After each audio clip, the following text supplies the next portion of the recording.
교회 시대라고도 할 수 있는 신약의 시대, 또 서기라고 표현되는 주후에 되어지는 모든 역사 속에서 제자들을 위시해서 치열하게 살아간 사람들이 있습니다. 즉 믿음 때문에 생명의 위협을 받거나 오히려 생명을 잃거나 이런 분들이죠.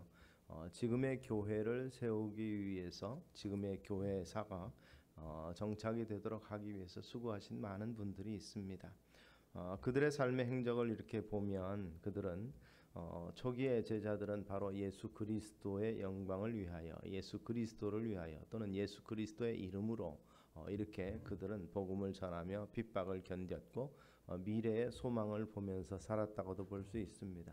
그 외 속사도 시대라든지 교부 시대라든지 이런 때로 오면서 기독교가 공인되고 또 온 세계에 전파될 때까지 많은 이 헌신자들이 있었던 것을 우리는 보게 됩니다. 그들에 대해서 구약의 위인들과 함께 히브리 기자는 허다한 증인들이라는 표현을 통해서 그들이 얼마나 복음을 위해서 치열하게 살아갔는가를 이야기를 하고 있습니다. 그리고 나서 교회가 안정되는 것 같지만 좀 지나면서 교회가 어떤 면에서 보면 변질이요, 어떤 면에서 보면 타락이라고도 볼 수 있고 말씀에서 벗어나는 일들이 있어서 종교개혁 운동이 일어납니다. 그리고 그 종교개혁자들의 치열한 삶 속에서는 그들은 보통 초기에는 3대 강령 그리고 후기에는 이 5대 강령이라는 이름으로 그들의 핵심 가치라고 할 수 있는 것들이 정리가 됩니다. 그래서 5S라고 표현되는 솔라라고 표현되는 라틴어의 표현이 있습니다.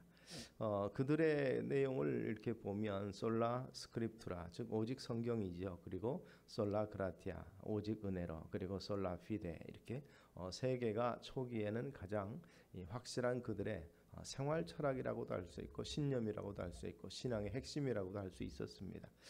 후기의 두 가지가 첨가된 것으로 보통 이야기를 하는데 그것은 앞에는 다 솔라라는 어떤 그 받침하는 부사구로 되어 있는데 뒤에는 명사형으로 나타납니다. 솔루스 크리스토스, 오직 예수. 그리고 이 네 가지가 다 합쳐져서 최종적으로 모여지는 것이 무엇인가?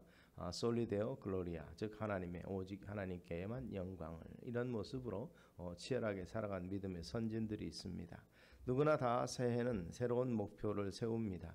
어떻게 살 것인가를 설계하면서 마음속으로 소원을 갖는데 그런 면에서 보면 젊은이들에게는 비전이라는 표현이 맞는데 어떤 분이 그런 얘기를 해요. 비전에 대한 말씀을 드리니까 이 나이에 무슨 비전이냐 그러는데 어떤 면에서 보면 비전이라는 게 원대하고 새로운 것을 이루고 또 이런 부분들에 대해서만 생각을 하다 보니까 이 비전이라는 단어는 젊은이에게는 어울리지만 어떻게 보면 장년이나 노인에게는 별 상관이 없는 단어처럼 보여지지만 그러나 우리의 많은 그 삶의 나날들 중에서 어떻게 보면 그렇다면 우리가 내리막길이거나 또 어떤 면에서 이제 장년이 되었고 청소년이 아닌 바야 뭐 비전 얘기를 하기가 좀 그렇지 않느냐. 그러나 그렇다면 주님께서 부르신 날까지 우리의 삶은 어떻게 살 것입니까?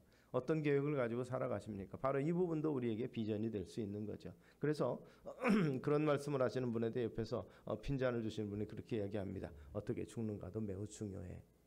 삶은 어떻게 마무리하느냐. 그런 면에서 만약에 내가 앞을 향해서 나가는 성취와 성공에 대한 비전이 없다면 그렇다면 마무리하는 것도 비전이 될 수 있다는 것입니다. 또 다른 차원에서 우리는 지금도 지속적으로 우리의 삶을 펼쳐져 가고 있다는 생각을 해둔다면 새해도 우리에게 비전을 가질 수 있는 우리의 마음가짐이 준비됐으면 좋겠다고 생각합니다. 하나님의 사람들은 그런 면에서 하나님께서 주시는 비전을 가져야 되고 또 하나님이 주시는 그 꿈의 환상을 가져야 된다는 것이죠. 엘리야가 정말 로데나무 글에서 정말 다 끝났습니다. 더 이상 뭐 소망도 없고 비전도 없습니다라고 말할 때 하나님께서 그를 통해서 하시고자 하는 남은 일을 그에게 계시해 주시고 그를 통해서 이스라엘의 역사 또 하나님 백성들의 삶과 그리고 후계를 이어가는 선지자들을 양성하는 일과 왕을 세우는 그러한 일들을 감당케 했던 것을 우리가 볼 수 있는 것입니다. 그런 면에서 복된 삶, 2025년 복된 삶, 얼마나 우리에게 허락하실지 모르지만 그러나 또 한편으로 올해 한 해도 하나님 주신 비전, 예수님이 우리에게 허락하신 새로운 이 꿈과 소망을 가지고 그 소원들을 날마다 성취해 나가시면서 올해도 믿음으로 승리하시는 우리 성도님들 되시기를 주의 이름으로 축원합니다. 그런 면에서 비전 이렇게 말하면 그러면 비전이란 말이 우리에게 어울리지 않는다고 생각한다면 그렇다면 소망이라는 표현을 통해서 우리가 2025년을 어떻게 설계하고 계획할 것인가를 마음속에 세우실 수 있는 우리 성도님들 되시기를 소망합니다.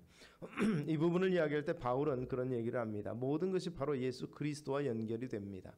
내가 그리스도로 말미암아 이런 표현을 사도 바울은 즐겨 썼는데 그런 면에서 우리가 소망을 갖는다면 바로 그리스도로 말미암아 갖는 소망이 가장 의미가 있는 것입니다. 그래서 종교개혁자들이 말했던 그 모든 부분을 다 종합하는 오직 주께만 영광, 오직 하나님께 영광을 우리가 생각해 볼 수 있는 것이죠.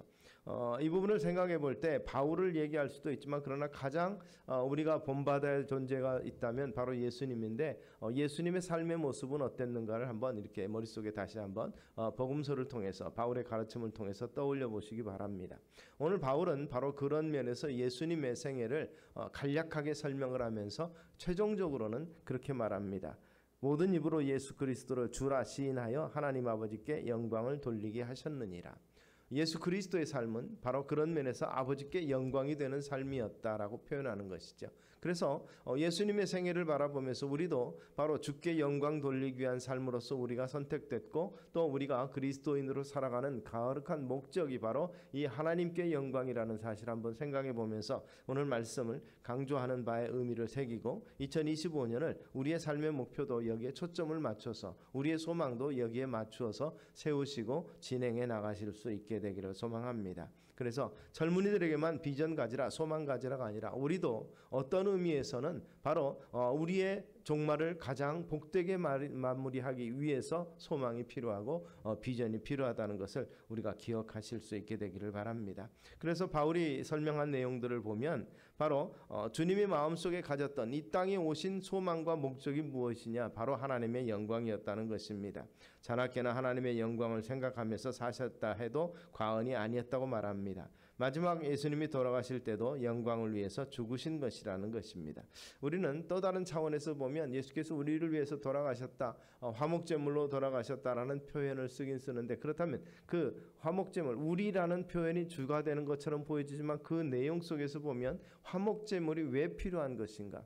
왜 우리 대신 화목제물이 되셨는가는 바로 하나님의 영광의 회복입니다. 창조의 계획과 구속의 계획을 완성시키면서 그 모든 것을 통해서 영광 받으실 아버지 하나님을 위해서 그 길을 걸어가셨습니다. 그 과정 가운데 목적은 우리를 위함이라, 우리를 구원하기 위함인데 그 구원의 또 다른 목적은 뭔가? 그 위에 상위 개념은 바로 우리를 이 스스로 타락한 인간을 하나님의 완성된 그리고 하나님께서 만드신 하나님의 그 형상의 회복, 바로 그것을 위해서 이 일을 행하셨다는 사실을 우리가 생각하게 되는 것이죠. 그러므로 삶의 목적에 대한 분명한 정의를 가지고 살아갈 수 있는 우리 성도님들 되시기를 소망합니다. 그것이 없다면 설사 우리가 성공과 실패를 얘기한다고 해도 성공을 해도 실패가 되고 또 실패했다고 생각해도 그것이 주님 앞에서는 성공으로 인정받는 그 같은 삶의 모습이 될 수도 있다는 것입니다. 그래서 우리의 삶이 헛되지 않고 하나님이 기뻐하실 만한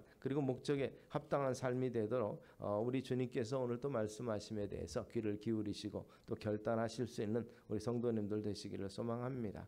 바로 이런 부분에 대해서 사도 바울은 오늘 본문을 통해서는 한마디를 얘기합니다. 우리에게 필요한 건 무엇이겠는가? 바로 예수 그리스도의 마음을 품으라고 말하고 있습니다. 그리고 나서 11절에는 모든 입으로 예수 그리스도를 주라 시인하여 하나님 아버지께 영광을 돌리게 하셨느니라.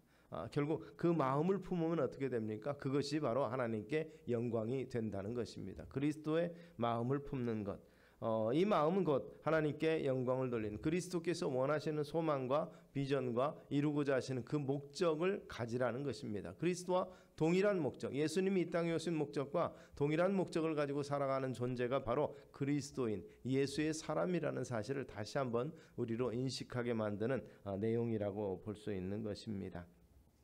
주님께서 우리의 중심을 보신다고 그랬는데 하나님께서 우리의 중심을 보시는데 그 중심 가운데 있는 무엇을 보시겠습니까? 너희는 먼저 그 나라와 그 일을 구하라고 그러셨는데 하나님을 나라를 위한 마음이 있는가?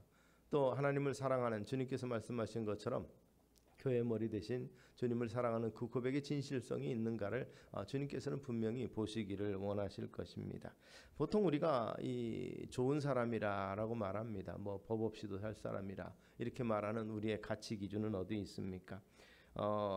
이 사실 우리 보기에 좋은 사람, 또 우리 보기에 착한 사람, 또 우리 보기에 사랑이 많은 사람은 결국 나와 관건이게 됩니다. 나에게 잘하는 사람, 우리가 볼 때 선하게 보이는 사람. 그런데 그 내용은 사실 우리가 그 속을 알 수 없어요. 그 사람의 마음 가운데 있는 것이 무엇인지를 알 수가 없습니다. 그래서 대체적으로 행동으로 나타나는 모습을 보지만 그러나 중심을 보시는 하나님께서 보시는 건 뭡니까? 그가 물질이 많은 것, 다른 사람을 위해서 배려하는 것, 또 친절, 이것은 하나님이 우리에게 허락하신 그 하나님의 속성, 또 하나님의 사람으로서 마땅히 살아갈 여러 가지 중에 하나일 뿐입니다. 그런데 그 하나를 보고 우리는 그 사람을 판단하거나 칭찬한다는 내용이죠. 그런 면에서 주님의 마음을 담는 것, 어떤 면에서든지 모든 면에서 주님을 닮은 모습을 추구하고 그렇게 살아가는 삶이 하나님이 원하시는 선한 마음을 가진, 즉 그리스도의 마음을 가진 삶이라는 것을 우리가 인식하실 수 있게 되기를 바랍니다. 그래서 그런 면에서 보면 그 중에 하나를 가지고 내가 이루었다라고 말하기는 힘들지 않겠습니까? 나는 사랑을 완성했다. 나는 친절로서 그리스도께서 살아계심을 보여줄 수 있다. 이 한 가지만 가지고 되지 않는다는 것입니다. 그런 면에서 사랑이 많다 이렇게 다정하게 하면 그렇게 표현하지만 그러나 그것은 이 사랑의 본질을 모르기 때문에 쉽게 표현하는 것이죠. 그런 면에서 보면 그냥 내가 가지고 있는 것을 나눠주는 것만으로 사랑이 아니라 내 자신을 희생하는 것까지도 포함된 이 사랑이 우리에게 필요하다는 것이죠. 그래서 다른 표현을 한다면 사랑과 친절은 지극히 작은 하나의 이 결국 하나님의 속성 또 사랑의 표현에 불과한 것이라고 볼 수 있는 것이죠. 그래서 그런 면에서 보면 그리스도의 마음이 우리는 생각할 때 선한 마음이고 좋은 마음이겠거니 생각을 하는데 바로 이 그리스도의 마음은 모든 것이 초점이 하나님의 영광을 위해서 있는 그러한 마음과 연결이 된다는 사실을 우리가 기억하시기 바랍니다. 그래서 바울이 말하는 좋은 마음 그리고 마음의 소원을 가질 것은 그리스도의 마음을 가지고 모든 일을 행할 것을 우리에게 권면하고 있습니다. 그런 면에서 좋은 마음 그리고 그리스도의 마음이 궁극적으로 말하는 바는 하나님께 영광을 돌리는 마음이라는 것이죠. 예수님의 탄생 초기부터 천사들의 음성은 지극히 높은 곳에서는 하나님께 영광이요 땅에서는 기뻐하심을 입을 사람들 중에 평하라 이렇게 찬양으로 영광을 돌렸습니다. 하나님의 영광을 위해서 베들레헴에 태어나셨고 살아가면서 한 가지 일관된 목적 그것은 하나님의 영광을 위해서 살았다는 것이죠. 그래서 주님은 마지막 십자가를 위해서 기도할 때도 하나님의 이름을 영광스럽게 하옵소서. 그때 하늘로부터 소리가 있어 가로되 내가 이미 영광스럽게 하였고 또 영광스럽게 하리라 하는 음성을 우리가 들을 수 있었던 것을 기억하시기를 바랍니다. 그런 면에서 이 말씀이 육신이 되어 우리 가운데 거하시며 우리가 그 영광을 보니 요한은 이렇게 요한복음을 시작하면서 그렇게 말합니다. 우리가 그의 영광을 보니 그러니까 이 말은 원래 독서라는 말 자체는 하나님의 현현, 하나님의 나타나심, 하나님의 임재를 이야기하는 것입니다. 그렇기 때문에 말씀이 육신이 되어서 우리 가운데 거하셨는데 그의 영광, 그의 임재의 상태를 보니 이런 표현인 것입니다. 아버지의 독생자의 영광이요 은혜와 진리가 충만하더라라고 말씀한 것입니다.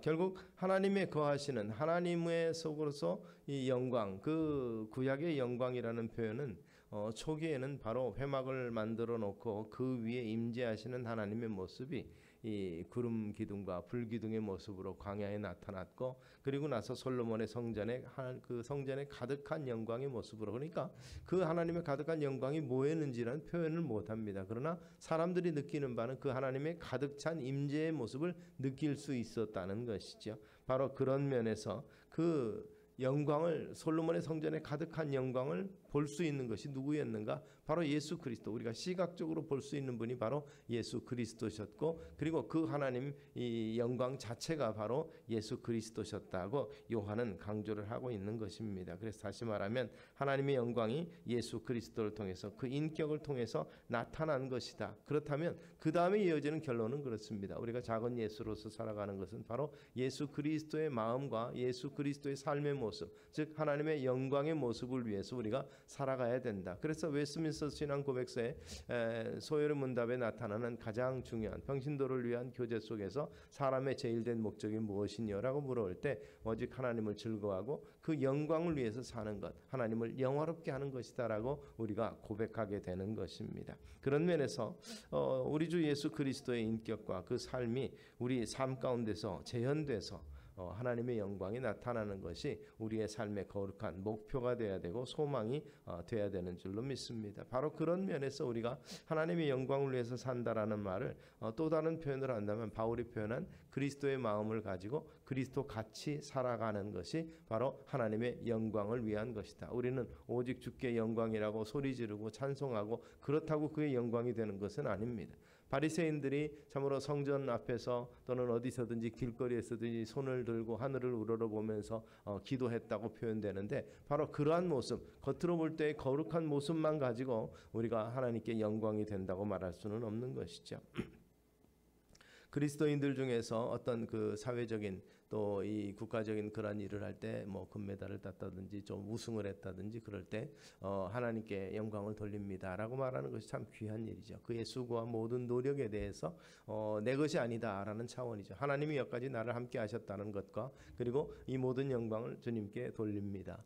참으로 귀한 일이라고 볼 수 있는 것이죠. 그런 면에서 그의 수고, 그의 땀 흘림 이 모든 것이 결국 그가 성취한 것이 예를 들어서 우승 또는 금메달이라면 그것에 대한 가치를 하나님께 돌려드리고 그의 목표가 뭐였습니까? 금메달이지만 그 금메달이 목표가 아니라 금메달을 넘어서서 내가 금메달 땀으로 말미암아서 그리스도 안에서 이 수고와 그것을 통해서 하나님이 영광 받으실 일을 내가 한 것입니다라고 고백하는 것인 거죠. 그렇다면 우리의 인생에 있어서 우리가 원하는 소망을 성취했고 그렇다면 우리가 목표에 이르렀고 표대를 이르렀다라고 말한다면 그것이 바로 하나님의 영광이죠. 그래서 어떤 분은 그렇게 해석을 합니다. 어떤 부분에서 내가 삶의 변화를 가져온다고 생각할 때 새해 새로운 결심을 하는 거죠. 그래서 새해에는 금주를 해야 되겠다, 금연을 해야 되겠다 이런 표현을 쓰면서 그럴 때 물어봅니다. 그러면 왜 끊었느냐?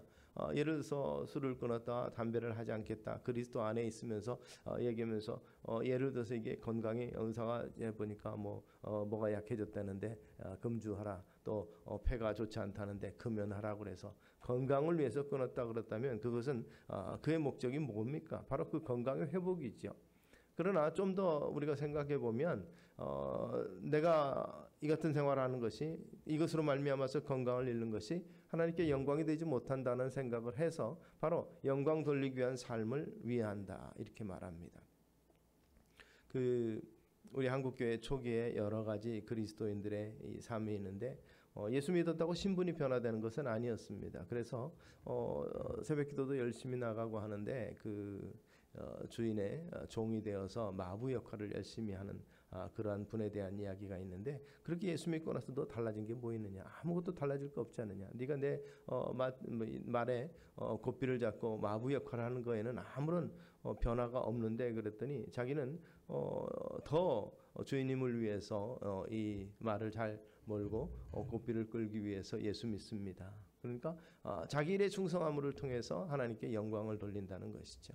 결국 그 모든 가문이 변화가 되는 그러한 역사를 가져왔다는 간증을 우리가 볼 수 있는데 바로 그런 면에서 자기 일에 충성하는 것 그것이 내 것을 위한 것이 아니라는 것입니다. 신분의 변화나 내게 유익이 없다 할지라도 하나님의 영광을 위한다면 내게 주어진 일에 최선을 다하는 것 이것이 그리스도인이 가져야 될 소망적인 메시지라고 볼 수 있는 것입니다. 그래서 삶의 목적이 분명해지는 것 이것이 그리스도를 위해 사는 것이며 그리스도의 영광을 위해서 사는 것입니다. 왜 찬양하는가? 또 어떤 면에서 보면 우리의 삶 속에서 학생들에게는 왜 공부하는가? 내가 왜 열심히 일하는가? 가족들의 생계를 위해서 또는 어떤 내 개인의 성취를 위해서도 있지만 또 돌아가면 하나님의 영광을 위한다. 그러면 죽음도 바로 하나님의 영광을 위해서라 이렇게 볼 수 있습니다. 모든 일의 목적을 하나님께 영광 믿음의 선진들이 치열하게 살았던 그 삶의 모습을 다시 한번 생각하실 수 있게 되기를 바랍니다. 그런 면에서 세 가지 삶의 자세를 바울은 여기서 말합니다. 예수님께서 그리스도의 마음을 가지고 어떻게 하셨느냐 이 말이죠. 그래서 여기서 그렇게 말합니다. 자기를 비워 종의 형체를 가지셔서 사람들 같이 되셨다 이렇게 말합니다. 결국 겸손하게 섬기는 모습으로 그리고 자기를 온전히 희생한 모습으로 예수 그리스도의 모습은 결국 겸손하게 자기를 낮추는 모습이 되었고 그래서 피조물의 형상을 입고 오셨고 그리고 정말 내가 온 것은 섬기려 함이라 이렇게 말씀하신 것처럼 제자들의 발을 씻기시면서 모든 자들의 구원을 위해서 복음을 위해서 섬기러 오셨다고 말씀하고 그리고 최종적으로는 자기를 온전히 주신 우리 주님의 모습을 우리가 발견할 수 있습니다. 어떻게 그러한 삶이 가능하냐?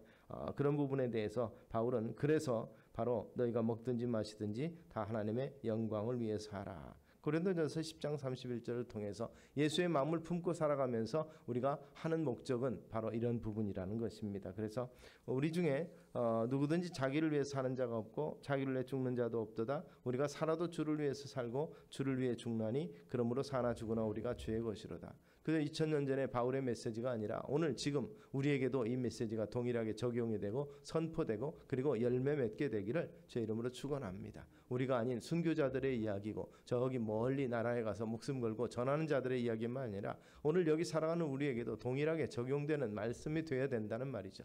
내 말씀이 이 말씀이 나와 상관이 없는 말씀이 아니라 오늘 우리에게도 주님께서 주시는 말씀으로 받아들이실 수 있는 우리 성도님들 되시기를 소망합니다. 우리가 예수 믿는다 하면서 예수의 사람이라 말하면서 예수로 말미암아 살고 죽고와 전혀 상관이 없이 살아간다면 예수의 사람이라고 말할 수 없을 것입니다. 자기 잘되면 성공이고 자기가 잘못되면 보통은 실패라고 생각한다면 이것은 하나님의 영광과 전혀 상관이 없는 삶을 살아가는 삶이라고도 볼 수 있는 것입니다. 영광을 돌리는 데는 우리의 성공과 실패와 상관이 없다는 것이죠. 세례 요한이 어떤 면에서 개인적으로 보면 굉장히 불행한 삶을 살았지만 그는 선지자 중 가장 큰 자라는 평가를 주님으로부터 받습니다. 주님 오심을 증거하고 주님이 바로 살아계신 하나님의 아들임을 증거하고 다시 오실 메시아로서 구속주이심을 분명하게 선포하는 삶이었기에 하나님의 그의 죽음을 기쁘게 받으셨고 그의 수고와 헌신을 하나님께서 인정하셨기에 선지자 중 가장 큰 자라고 말씀하셨고 그리는 또 한편으로 뭐라고 말씀합니까? 너희는 이보다 큰 자라. 제자들은 선지자 중 가장 큰 자인 이 세례 요한보다도 너희가 큰 역할을 감당하게 될 것이라고 말씀하신 것. 그런 면에서 정말 주님 앞에서 세례 요한보다도 더 큰 존재로서의 인정받는 삶이 부럽고 또 그렇게 살고 싶지 않으십니까? 나와 상관이 없는 삶으로 살아간다고 생각하십니까? 그런 면에서 하나님의 영광은 곧 우리의 영광이 된다는 사실을 우리가 잊지 않게 되기를 바랍니다. 우리 주님의 마음을 가질 때 철저하게 하나님을 생각할 때 그 영광이 우리의 영광이 된다. 주님은 바로 그렇게 말합니다. 인자가 영광을 얻을 때가 왔다. 마지막 때를 말씀하시면서 제자들에게 인자가 영광을 받을 때가 왔다라고 말합니다. 모든 영광을 정말 사단의 시험 속에서도 하나님께만 영광 돌리라고 말하신 분이 갑자기 왜 인자가 내가 영광 받을 때가 왔다고 말합니까? 주님께서 말하시는 바 그 모든 삶의 공생의 사역과 이 모든 것 자체가 바로 하나님의 영광을 위해서였는데 그 영광과 동등한 영광을 그가 추구했던 영광과 동등한 영광을 받을 때가 왔다는 것입니다.